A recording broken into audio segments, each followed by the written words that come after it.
On the night of April 16th, 2006, two soldiers' graves. They There. are contacted essentially. This is about it. Party is what you look like. I think across the state. If history said so, there was a city of Savannah. They were not named Steel. One of these soldiers' names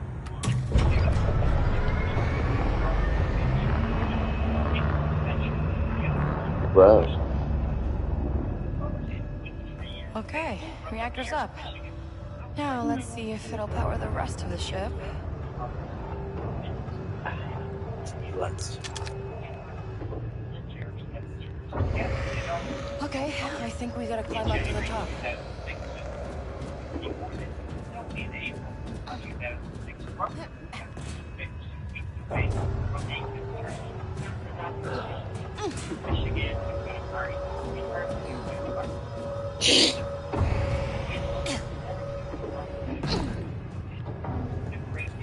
Yeah.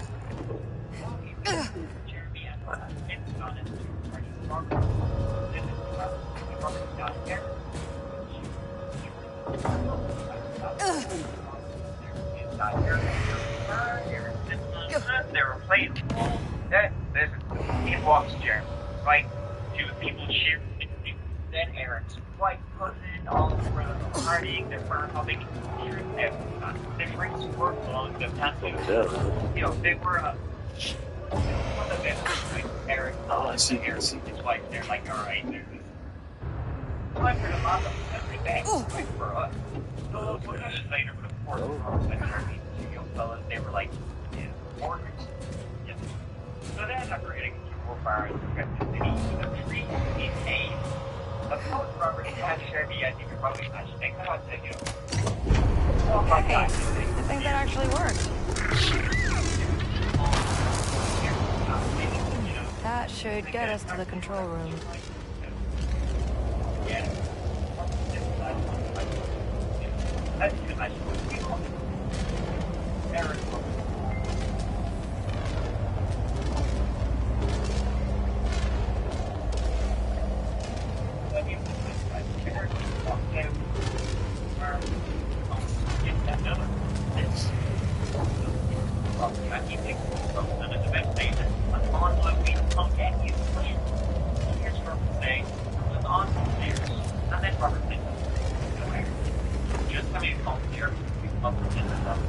He assumes Robert means, they were waiting for him on the stairs.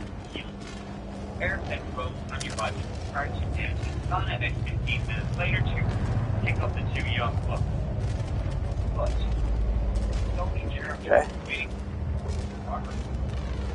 So where's the man? Eric, Jeremy, where's my son? You keep fighting, you keep dancing upstairs. Jeremy, pretty.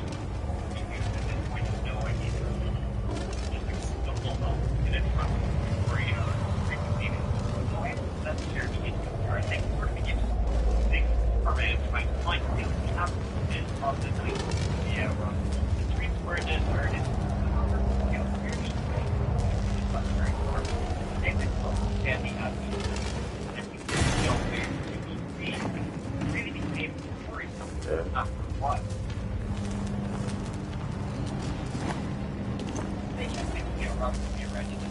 We'll get the next valley. All of these throws up in a ball like not that thing. What they did, not that they break into one, maybe on the next valley from the upstairs. Well, he didn't call that. In fact, Robert was not in the car. And so I on his own house. Never made it. This is when they became very dishonest. Cities had fallen into the water or something like that. Or that company, they instituted this search for missing Roberts. Began, the police became involved. Officers went up and they offered a $10,000 reward if anybody had seen him. The search for missing Robert Ford back very quickly became big news in this town. Days and then over a week would pass by as they continued searching for young Robert.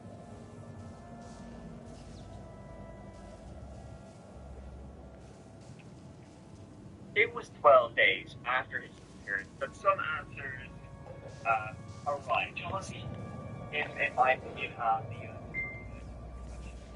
the baffling what happened to Robert for you, which is with this guy's legendary, which is epic. What happened to Robert Morgan? What have you got next?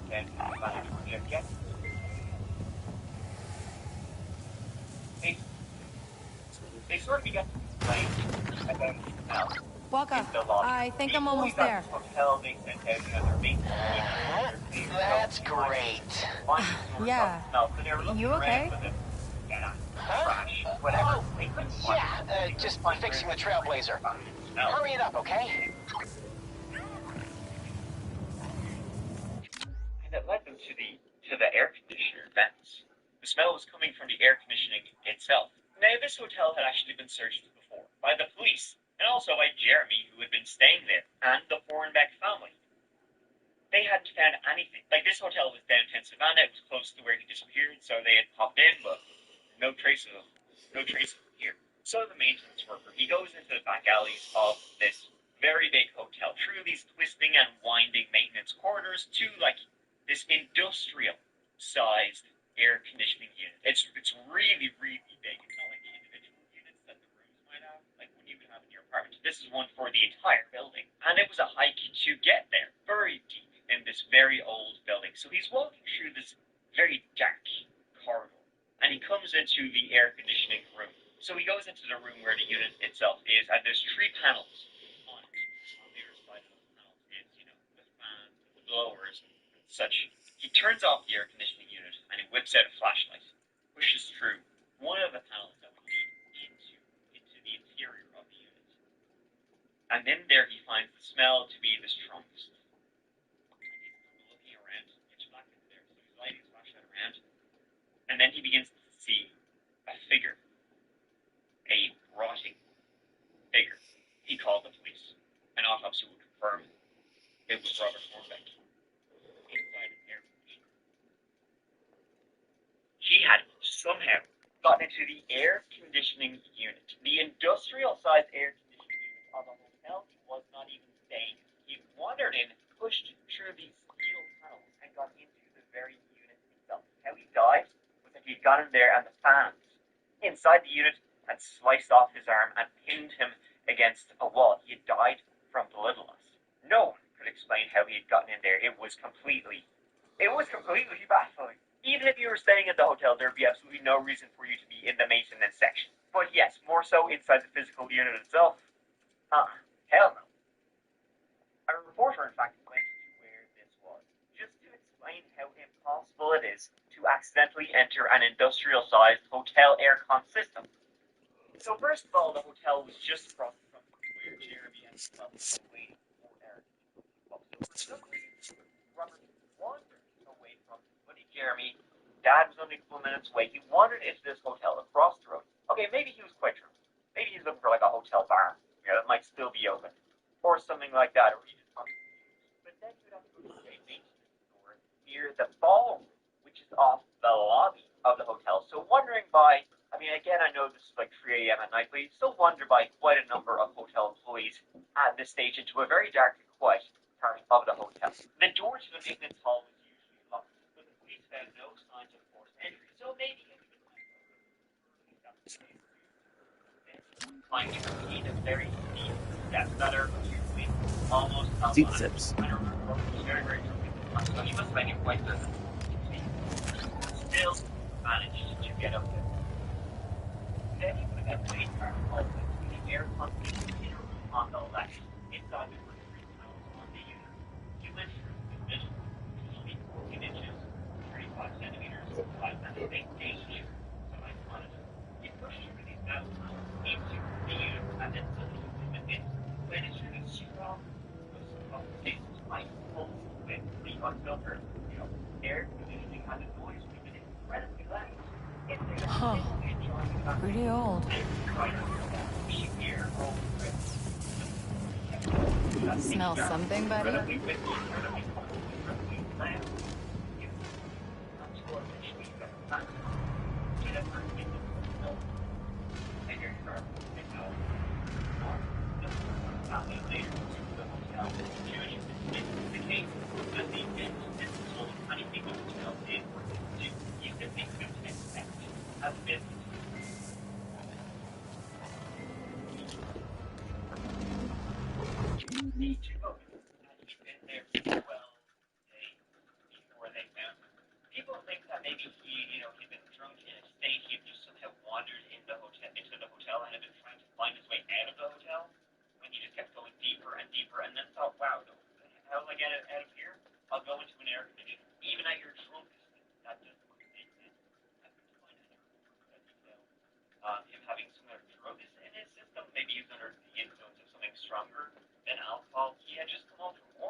PTSD or something like that led him to want to do this. I simply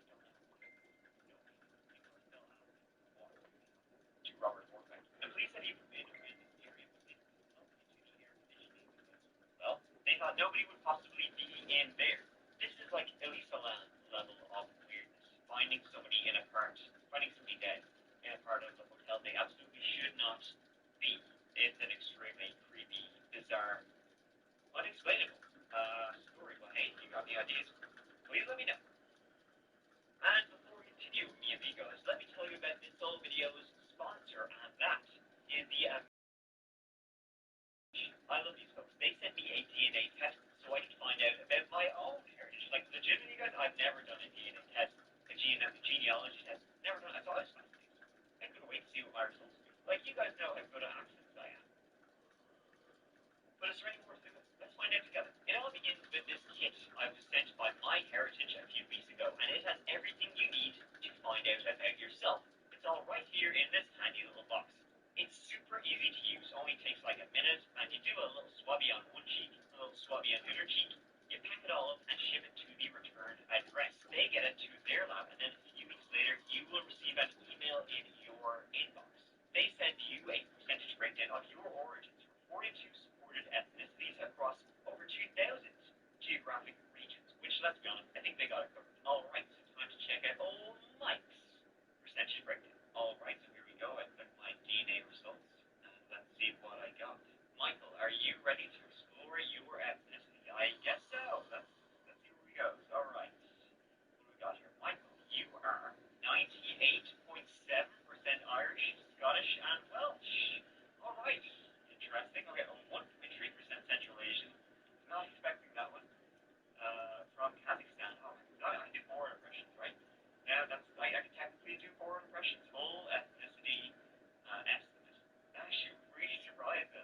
You have 2 ethnicities and 5 genetic groups. Okay, and that's matching me here with who I'm related to other people who are in the MyHeritage system. Now, look, I have 1 close family member, that's my cousin, 12 extended family members, and 12,861 distant relatives. And so I can go through here, and it shows me every person I'm related to and what that relationship is, and I can probably like contact them, I guess, if I want. I mean, this is wild. We all have people in our family we're trying to, avoid, and now I've just got a whole lot more new family, more Christmas presents, question mark, or how about uncovering some family secrets? Now we're talking. See, that's the thing about MyHeritage. It isn't just a platform for finding your own ethnic origins or where your people came from. It's also a platform to explore, research, and start to build out your own family tree. Also, super important to note is that MyHeritage, in its private policy, has committed to never sell or license genetic data. So, your DNA and everything that they have is completely safe with them. It'll never end up in any place you don't want it to. So buy your DNA kit down in the description and use coupon code CHAPTER for free shipping. As an added bonus, you can start a 30-day free trial of MyHeritage's best subscription. Like any of this before, it's wild to see all my DNA broken down, and I hope you enjoyed me sharing it with you. You are literally sitting alive as I found it, and I'll get some questions. So once again, if you want to learn a little bit more about yourself and your family history, please use the link down in the description or in the pinned comment and use code CHAPTER to get free shipping. Please support MyHeritage to learn more about your good life. Now, let's get back to the video. On May 8th, 2008, 18-year-old Joshua Maddox told his big sister Kate that he was just going for a little hike around their home in Woodland Park, Colorado. He'd be back, in a couple of hours. Be back by that evening. His sister Kate thought, no, that this was something Joshua often did. He'd go off for hikes for hours at a time, but he'd be back eventually. No biggie. He'd always been an active and outdoorsy kind of kid, preferred to be out amongst the trees, exploring, and constantly pushing his own horizons further and further. Only Joshua didn't come back that evening. And Joshua would never come home ever again. As well as being an explorer at heart, Joshua was also a creative kid. He loved to play music and write stories, often combining the 2 talents to write his own songs. He even created his own comic book called Stickman and Smiley. Everything about his personality screamed for adventure, and he also had a wicked sense of humor. Nobody had a of bad word to say about Joshua. He's just one of those guys who finds out familiar ground with literally anyone. Best place. However, 2 years later, when Joshua was only 16, tragedy had hit the Maddox clan. See, Joshua, he was the youngest kid in his family. He had two older sisters, and he had an older brother named Zachary. Looked up to his older brother, Zach, and so Zach's death hit Joshua that hard. I mean, it hit really hard. Really hard. And his parents, Mike and Roberta, they would eventually divorce. But it was something that Joshua himself really was grieving for, and even 2 years later, when he was 18 himself, he was still grieving his older brother's family. So at first, when Joshua went out that day for work, his family weren't kind of overly concerned. He was back soon. Almost everyone Joshua spent a significant amount of time with would tell you he couldn't wait to escape this small town and get out into the world. He was a free spirit, and his sister Kate recounted the many times that her little brother talked about wanting to run away and begin a whole new life. He would often tell us something like, I'll go away for a while, but he'd always be back eventually. So when he left, I mean, that's kind of what they were thinking. He ran away, and they wouldn't blame him if he did. He was just that kind of guy. So while his sisters were convinced he just moved away, probably doing just fine, his dad, Mike, wasn't so convinced. In fact, parents started becoming more worried and more worried. I think imagine parents will always worry. But they began asking his friends, you heard anything from him? Tell him what he's doing. In fact, they asked him if still that he weren't okay for anything. That's what they reported. The 18-year-old visit. They did take this seriously. They also on the idea that he was trying to find himself, his sisters, his friends, his family, like, yeah, that's what they were. They took it seriously, but not as seriously. Quite a bit different.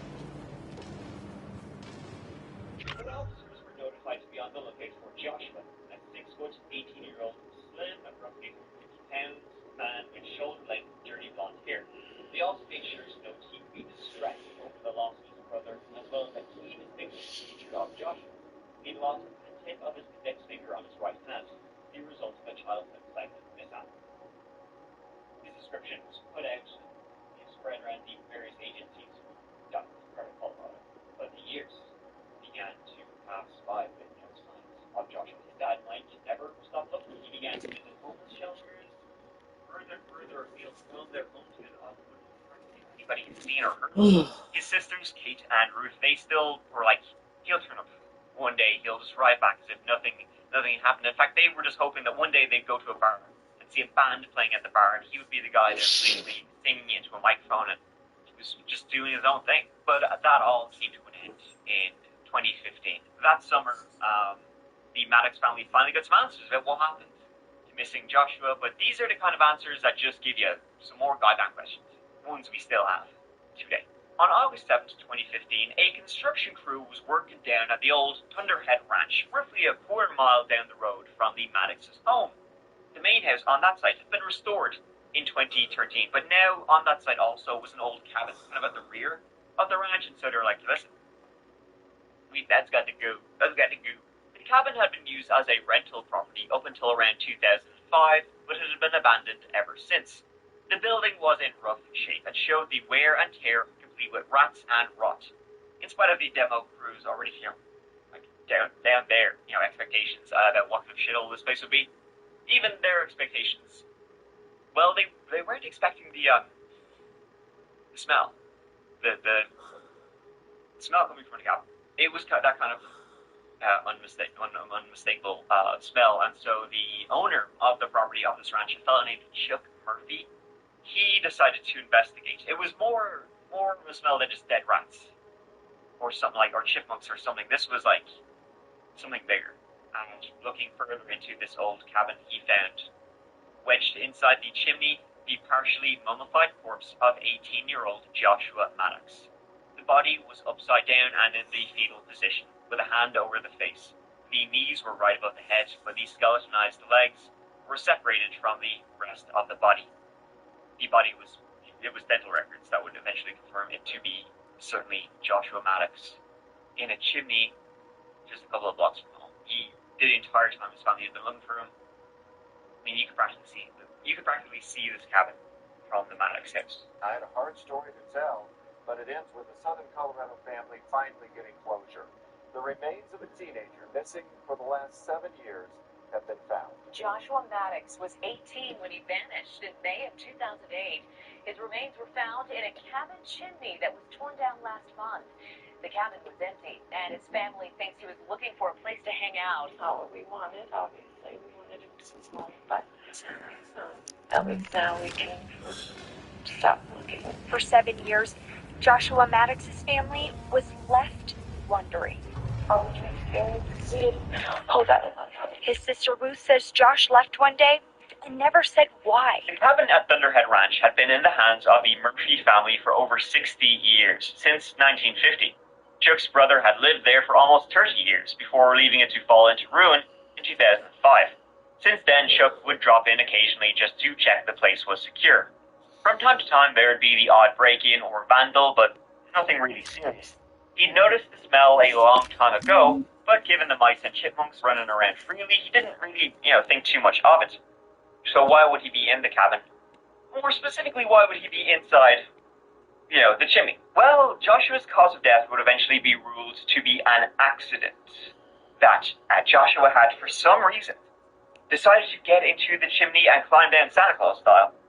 Down the chimney, but there had been a wood stove burner at the bottom, so he hadn't been able to get out once he reached the bottom of the chimney and had simply been stuck there. Maybe he had tried to move around to get back up, and that's why he was in fetal position, but he hadn't, and slowly he died in there. It had not been it was a horrible way to go. When he realized he wouldn't have been able to get down through the chimney due to the wood burner there, well, there was no way back up, and it was either hypothermia or dehydration that ended his life. There was the coroner would say there was no signs of violence on his body like that. Either way, it probably would have been a couple of days before he passed away.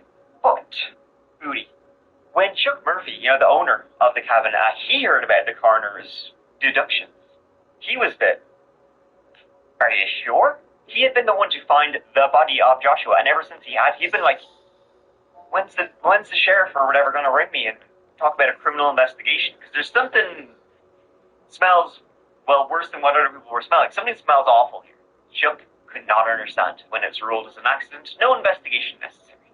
To him, not only was the scene suspicious as all heck, Chuck also had other information that the police just seemed to kind of discount about the state the cabin was in. Well, for a start, Chuck could think of no reason why he would be in the chimney. Chuck was familiar with people, this was an old kind of abandoned, spooky cabin in the woods.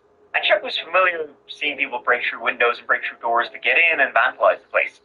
So if Joshua had wanted to get into the cabin, he could have. Through much, easier ways than trying to climb through a chimney. Joshua was skinny enough, but that skinny, and if he wanted to get in so badly, there's many other ways to get in. Secondly, there was the little detail of the chimney being blocked at both ends. So how would Josh have even gotten into the chimney in the first place? According to Chuck, the top of the chimney was blocked. Now, in some interviews, he says it was just chicken wire. Other times, he says it's a full-on rebar. Steel bars have been placed there. But either way, he would say it was impossible for somebody to get into the chimney via the top. So how did he get in there in the first place? And Chuck insists that it had been blocked. The demo crew had been sent in there initially to get all the metal scrap that they could out of the place first. Several of Chuck's contractors agreed. There had been a heavy metal bar on top of the chimney, so he couldn't have gotten down that way. And obviously, I know what you're thinking, Josh had been missing for a long time, but no, Chuck would say it had been there when he went missing. It had been there long enough. For what it's worth, Chuck Murphy always says there's something more here. This does not make sense, how he got in there. Now, of course, though, the police investigators say, no, it's an accident. If there had been a bar there, it had been removed by the time his body had been found due to the demo crew. But they say, even if he could have moved it. Joshua could have just simply moved the bar and gotten in that way. Though if it's put in bars, maybe. Okay, so that's kind of one issue. Another issue then is, the clothing that Joshua was wearing when he climbed down the chimney, if he climbed down the chimney of his own accord. Joshua was found wearing a t-shirt, which is fine. He was completely naked, though. Other than the t-shirt, he was absolutely butt naked. The rest of his clothes was found inside the cabin. Now, some of the contractors who had gone in there and been kind of the first people to discover him, or at least sense the smell. They kind of differ in their accounts. Some people say the clothes was just thrown on the floor. Other people say it was neatly folded. However, unfortunately, it wasn't a crime scene at the time, so the clothes had just been thrown out. Either way, how would the clothes have gotten there if Joshua had been in the chimney? Now, you could also say, well, Joshua had been in the chimney, he'd gotten stuck, he'd taken off his clothes, and then thrown them down the chimney, but the bottom of the chimney was blocked with a wood burner stove. So they couldn't have gotten inside the cabin. There was something blocking the entrance to the chimney. A lot of the questions about what happened to Joshua only make sense if there had been a second person there. Other than the clothes, the coroner's report made it explicit there was no signs of Joshua being in a fight, no defensive injuries. In fact, no injuries at all. Did someone have a weapon, a gun, enough to frighten Joshua into following their instructions without a fight? Was Joshua scared of this person enough to get into the chimney? Had Joshua been naked because he had met somebody in the cabin? Maybe there had been something sexual going on there, and then this person forced Joshua to climb into a chimney, therefore essentially murdering them. Had Joshua been in the chimney and case of paradoxical undressing, when you get hypothermia and you feel like you're burning hot, so he began to take all his clothes off. He's still wearing his t-shirt. Maybe there was more to the mysterious death of Joshua Maddox. In a post on a good old Reddit, written in 2015, there was a person who claimed to have gone to school with Joshua. And they wrote that shortly before Joshua disappeared, mysteriously disappeared, well, he just made a new friend, a friend named Andy. This is believed to be Andrew Richard Newman. This guy is sort of bad news, and it's just interesting that Joshua made friends with a person who would be bad news, and then he just vanished. Andy had allegedly been telling people at school that himself and Joshua were planning a trip to New Mexico together. Soon after Joshua went missing, Andy had told people at school that he had, quote, put Josh in a hole. The thing that throws weight behind these claims is that Andrew did in fact go, and he kind of sort of killed somebody there. Well, allegedly, killed somebody there. So, did it once, maybe he did it before. He stabbed and killed a disabled man and went on the run, finally being caught in Texas months later. He freely admitted to the stabbing, plus an unsolved robbery in Washington. He also claimed to have murdered a woman in Taos, New Mexico, but police already had a suspect in that murder and chose to charge him for the disabled murder instead. Andy Newman had a long rap sheet, and rumors about him had been rife while living in Woodland Park, Colorado, and he certainly seemed to be capable. As of today, however, Andy Newman is a free man. Allegedly, he stabbed this disabled person in New Mexico, and he admitted to it. But the only witness to him doing the stabbing, he died. He died separately in a bar fight, so there was never really enough to convict him of doing it. Many of Joshua's friends, though, and people who kind of in the know about this case have lobbied for the police to reopen it and reinvestigate Newman's possible involvement. So was he. Perhaps others involved in forcing Joshua at gunpoint. Had Joshua been under the influence of drugs, forced under the influence of drugs, and then forced into the chimney? A lot of unanswered questions in the horrifying case of Joshua Maddox being found in a chimney. A lot of these horrifying discoveries, they kind of start out kind of innocently. Okay, well, innocently is probably the wrong word, but unassumingly, and then they're found in the most horrifying of circumstances. Like, okay, here's one, I said I'm going to do true, but here's one quick story as well about another horrifying discovery. This was the disappearance of Larry Murillo Mercado. He was a young man who lived in Council Bluffs, Iowa, who was only 25 years of age. He was originally from Honduras and had been working at the No Frills supermarket in Council Bluffs. He had been working there for 5 years and he loved it. Larry was believed to have his own intellectual disabilities, but he loved working at this supermarket. It was his safe space, if you know what I mean. He loved his co-workers. He loved the customers. Just really liked the supermarket. So, when Larry went missing, the supermarket where he worked was where they went to first. See, Larry had been experiencing a severe bout of paranoia when, one day, he ran out the door without a coat or shoes after he got into a fight with his parents after finishing his work shift Thanksgiving 2009. He went out into the ice-cold Iowa winter, barely wearing anything. On a pitch-dark night, November 28, 2009. See, he had just been prescribed some new medication, and it wasn't helping, it sounds like. So his family, they went looking for him, immediately knowing, well, not really knowing what he was going through. But Larry just vanished. They could not find him anyway. They searched the entirety of Council Bluffs. Nothing. They went to the No Frills supermarket where he worked, where it's believed it was his safe space. They couldn't find him there. They asked them, co-workers and the employees there hadn't seen him. The search would go on for days and then weeks and finally years, with Larry just vanishing into a winter's night. Council Bluffs coming up actually seems to come up quite often, because a lot of stories about Robert Penrose was from Council Bluffs, Iowa, so a lot of weird shit happens there, and this story adds to that ever-expanding list. See, Larry hadn't taken his car, he wasn't even wearing his socks, and his family knew he was not in his right state of mind due to his mental illness and the medication. So his family, they kept coming back to the No Frills supermarket. They kept thinking, he will appear here. We just feel it. He's gonna come. If he's gonna go anywhere, if he's distraught, he will come here. They kept on returning. Haven't seen him. They'd return again the next day. No, he's not here. And time would pass. A lot of time. 7 years after Larry vanished, now we're talking 2016, the No Frills supermarket in Council Bluffs had actually shut its doors for the final time. It was shut down.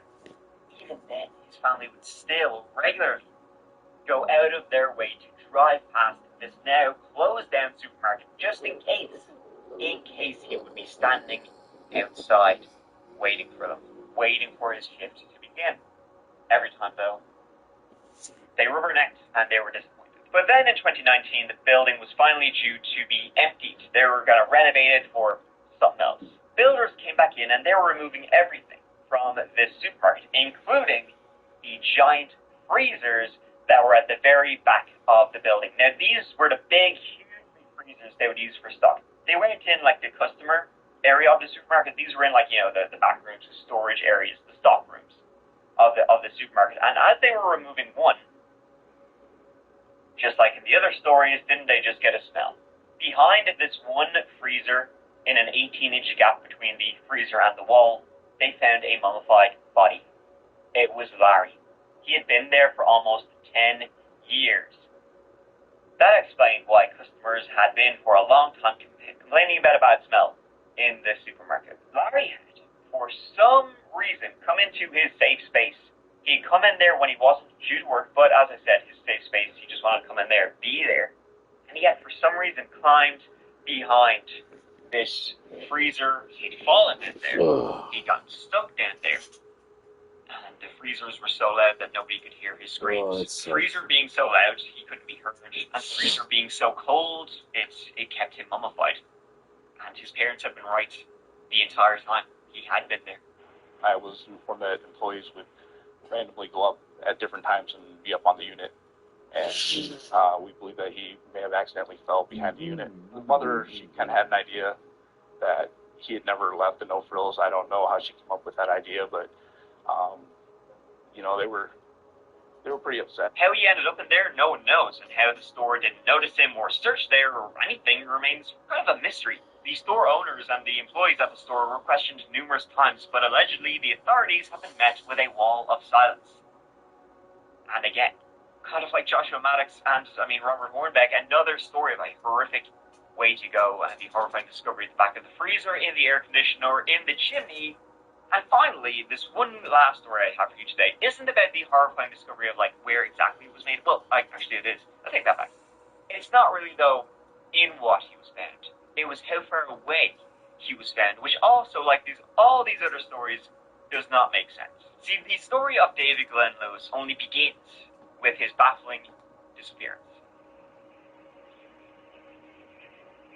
David Glenn Lewis was a Texan, and he had attended Texas Tech and gotten himself one of those degrees in political science. Then didn't he go get some more of those degrees and began practicing as an attorney? You'd think with all these degrees, if you don't practice, getting ready to actually work. But here, listen. Oh, no. It was in 1993 that David was finally working in that jewel of northern Texas, the city they call Amarillo.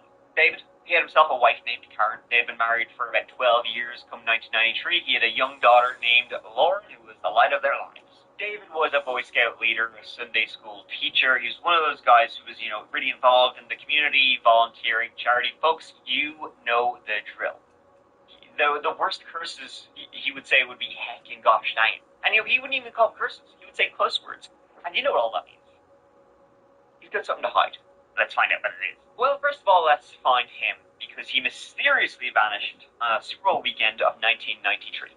It was on January 28th, though, a couple of days before the Super Bowl, that the story begins. So it was Thursday, January 28th, 1993, That day, 39-year-old David Glenn Lewis, he was in work in his private practice, and he kind of,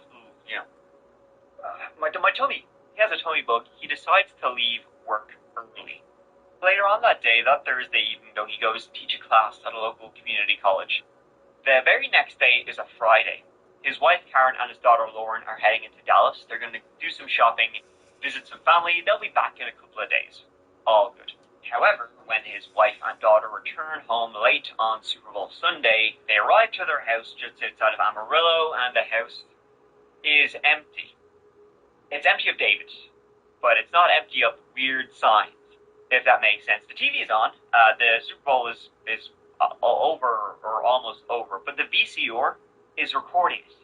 Now, weirdly enough, the VCR was one of those ones you couldn't just automatically set it to record. You had to manually press record, so therefore he must have been here just a couple of hours previous. It was very strange, though. It was the Cowboys-Bills Super Bowl. He was a diehard Dallas Cowboys, America's team fan. So they were like, "Why, this is weird, it's not here." There were sandwiches in the fridge, as if he'd been, getting ready to sell himself in for the big game. They thought maybe he's gone to a neighbor's or friends to watch it there, but he hadn't. He was missing.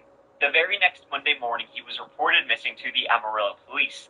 And then, David's activities while his wife and daughter were away came to light. What he'd been doing over the weekend and the previous couple of days made this case a hell of a lot stranger, folks. Stranger danger. So he left work early on Thursday because he said he was feeling unwell. He taught his college class that evening. The next day, the Friday, his wife and his daughter, they leave town. That same Friday, however, David was spotted at the Amarillo airport. They have a small local airport there. A fellow churchgoer said they believed they'd seen him at the airport, but he looked anxious, hurried, like he was in a rush through the airport, meeting somebody there, going somewhere. We don't know, but he was at the airport. Then later on that same Friday, David's car was seen parked outside the courthouse. Then it reappeared outside David's home. Then the next day it was outside the courthouse again. So it was like David got to the airport, was going to the courthouse. It seemed like, let's keep going. On the Super Bowl Sunday morning, the car was once again outside the courthouse, and the man saw David photographing his own vehicle. Then later on that Super Bowl Sunday, his wife